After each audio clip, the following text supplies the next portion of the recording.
Pero ¿cómo sabe? Quiero decir, ¿cómo sigue Irma? Vamos a ver, porque es que hay tanta información porque entiendo que el fiscal, o sea, que el juez que ha pedido que se analice ese teléfono del fiscal podría saber dónde ha salido.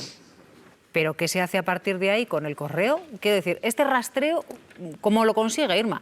¿Qué dirá Irma? Pues estoy justo leyéndome el auto como vosotros. ¿Qué queréis que os diga? Pero Irma, por si puedes adelantarnos algo. La periodista Silvia Inchaurrondo ha vuelto a arrasar en las redes sociales, tras haberse hecho viral el siguiente extracto de su programa La Hora de la 1. Como podremos escuchar a continuación, Silvia Inchaurrondo consigue desmontar en pleno directo el auto del juez Hurtado, por el que ha citado al fiscal general del Estado en el caso de la filtración de los datos del novio de Díaz Ayuso. Vamos con una noticia de última hora en estos momentos. Es una importante novedad judicial que afecta al fiscal general del Estado. Irma, cuéntanos. Sí, acabamos de conocer que el juez Hurtado ha citado como investigado al fiscal general del Estado el próximo 29 de enero. Dice el juez en su auto que hay base indiciaria suficiente para creer que tuvo una participación preeminente en esos hechos. También ha citado a la fiscal provincial de Madrid, a Pilar Rodríguez. Lo hará el próximo 30 de enero, será cuando comparezca como investigada. El instructor se basa en que fue la persona que se puso al servicio del fiscal general del Estado para facilitarle toda esa cadena de correos electrónicos. Dice que toda la operativa que se llevó a cabo ese 13 de marzo revela urgencia por hacerse con esos correos electrónicos. Y hay una novedad más, porque ha imputado al teniente fiscal de la Secretaría Técnica, Diego Villafañe, que aparecía en ese informe de la UCO sobre el volcado del teléfono de Pilar Rodríguez. Vendrá a declarar el próximo 5 de febrero y lo que dice es que cabe presumir que tuvo un papel relevante. Dice que en menor medida al que tuvieron el fiscal general del Estado y también la fiscal provincial de Madrid, desde el momento en el que está en contacto con Pilar Rodríguez, con la fiscal provincial de Madrid, y le pide que le remita esa denuncia de González Amador. Así que en la semana del 29 y el 30 pasarán por aquí en calidad de investigados el fiscal general del Estado y la fiscal provincial de Madrid, que todavía no habían declarado en esta causa, y el próximo 5 de febrero declarará el nuevo imputado, Diego Villafañe. Sí. Bueno, que es un paso importante, porque decíamos, cuando declarará quién, claro. ¿No? Siempre se nos hace muy largo hasta que va a declarar, claro. ¿No? Comparación de mucha gente. Fíjate, ya sabemos que será el día 29. Yo creía que iba a aguantar el juez al informe que pidió a la UCO sobre el tráfico de llamadas, recordar de las llamadas, ¿no? De las llamadas. Y de preguntar si pueden recuperar los mensajes del antiguo móvil. Efectivamente. Pero es verdad que era algo que tenía que ser ya por el derecho a la defensa en este caso, el fiscal general del Estado. Lo cita el día 29, cita también a Pilar Rodríguez, y conocemos, yo creo que la novedad hoy es la imputación de un tercer fiscal que forma parte de la Secretaría Técnica, que es el órgano de asesoramiento del fiscal general, y una vez que les tome declaración, pues es verdad que ahí es donde estará ya el punto, digamos, o el camino que tome la causa. Es interesante porque el juez se basa sobre todo en lo que está diciendo la UCO, es muy relevante esto. Sabéis que la Fiscalía en este caso no acusa, la defensa en este caso de la Fiscalía la ejerce la número 2 del Fiscal General del Estado. Es una causa, la del Fiscal General, digamos, muy singular, porque nunca habíamos estado o no habíamos tenido un hecho semejante de la imputación de un Fiscal General del Estado, y el juez Hurtado se basa básicamente en el informe de la UCO que habla, el informe de la UCO basado en lo que se extrajo del teléfono móvil de Pilar Rodríguez, que es la segunda de las imputadas. Es en el que él encuentra más indicios para pensar que hay una participación, digamos, o una preeminente del fiscal general del Estado en la presunta filtración. Veremos a ver qué dice antes de nada, y antes del 29 sí tenemos el informe del tráfico de llamadas que está realizando la UCO a petición del juez hacia las operadoras telefónicas, y a partir de ahí tendrá también el fiscal general más elementos para defender su inocencia.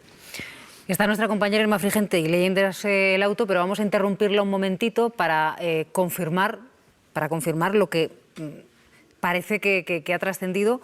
Uno de los entrecomillados textuales en los que el juez Hurtado dice que no entiende por qué el fiscal general del Estado tenía prisa por recabar la información cuando podía haber esperado al día siguiente. ¿Esto es así, Irma?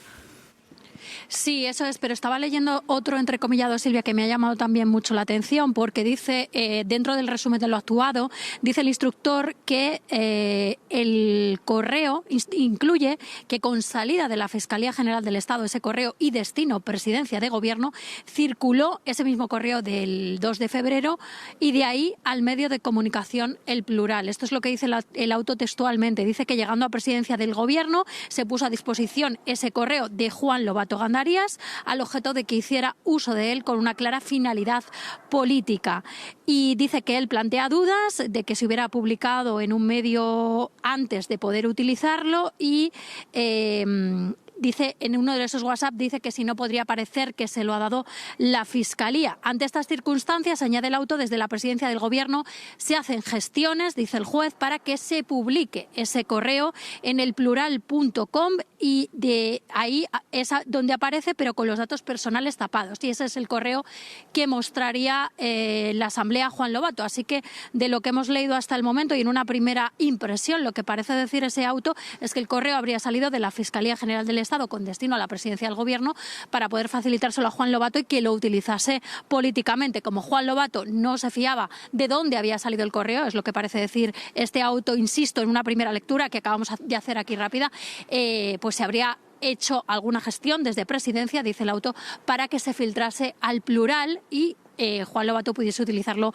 en la Asamblea con los nombres tachados y utilizando pues el correo que había publicado ese medio de comunicación. Aquí lo que hace el juez es mezclar, ¿no? O vincular, después veremos cómo queda, la Fiscalía con Presidencia del Gobierno y la difusión después en algún medio, en este caso en El Plural, del correo famoso, que entiendo que aquí introduce toda la información derivada del móvil de Juan Lobato. De Juan Lobato. Decía antes que una de las partes es el informe de la UCO y estamos leyendo ahora también que se habla también del famoso informe que se hace sobre el volcado del teléfono móvil de Juan Lobato.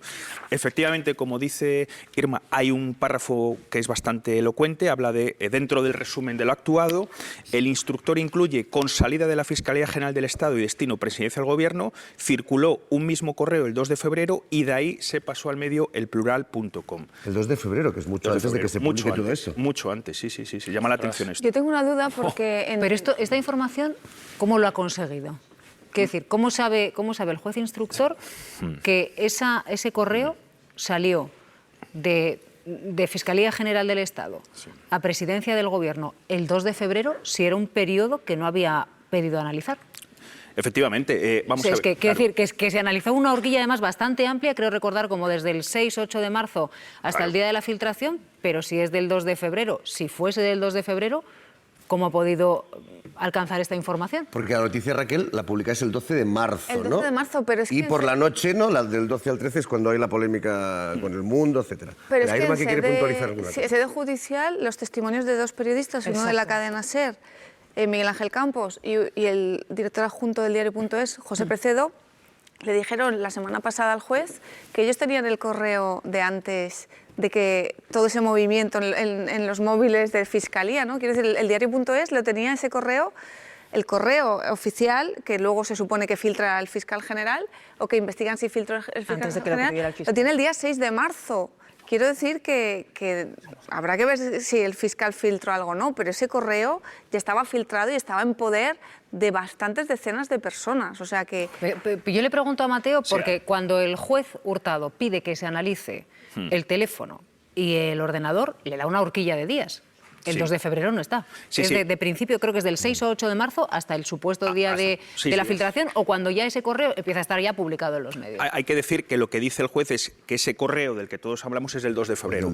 No dice, o sea, él sigue que los días claves son del 8 al 14 de marzo, son 6 días. Esa es la horquilla que pide el juez que se analice. Y esa es la horquilla que pide el juez que se analice y de ahí no se sale. Lo que pasa es que dice en ese párrafo que el correo era del 2 de febrero y bueno, deja entrever que en ese ínterin hasta que él está investigando la presunta filtración, establece, digamos, esa secuencia que hasta ahora no lo había establecido, ¿no? Que sale de la Fiscalía General del Estado, por cierto, habla en genérico, no del fiscal general, es muy importante, de la Fiscalía General del Estado, que está compuesta por muchos fiscales, no solo por el fiscal general, la Secretaría Técnica, etcétera, a Presidencia del Gobierno en genérico, y de ahí, de Presidencia del Gobierno, se da al medio elplural.com. Esto es lo que dice el juez en ese párrafo. Pero ¿cómo sabe, quiero decir, cómo sigue, Irma, vamos a ver porque es que hay tanta información, porque entiendo que el fiscal, o sea, que el juez que ha pedido que se analice ese teléfono del fiscal podría saber dónde ha salido. Pero ¿qué se hace a partir de ahí con el correo? Quiero decir, este rastreo, ¿cómo lo consigue Irma? ¿Qué dirá Irma? Pues estoy justo leyéndome el auto como vosotros. ¿Qué queréis que os diga? Pero Irma, por si puedes adelantarnos algo. Pues es que justo eso es lo que os iba a decir. Estoy en el punto 4 de los fundamentos de derecho y es justo donde habla de ese recorrido que traza el juez desde la Fiscalía General del Estado hacia la Presidencia de Gobierno y de ahí a el plural, pero ahora mismo aquí no puedo deciros en qué se basa porque no hay una sola referencia, ni a un informe de la UCO, ni a nada, es que no hay nada. Simplemente llega a esa conclusión. Pero lo cierto es que aquí, en el punto en el que habla de esto, puedo deciros que no aparece ninguna referencia a ninguna sola de las diligencias de investigación que se han practicado. Por tanto, no podemos asegurar de dónde infiere esta conclusión. A lo único que hace referencia son a esas conversaciones de WhatsApp que aportó Juan Lobato, pero no sabemos de dónde saca o de dónde infiere que el email se filtró desde la Presidencia del Gobierno al plural y que llegó a la Presidencia del Gobierno desde la Fiscalía General del Estado. Ahora mismo, aquí en lo que yo llevo leído de auto, puedo deciros, compañeros, que no hay una sola referencia.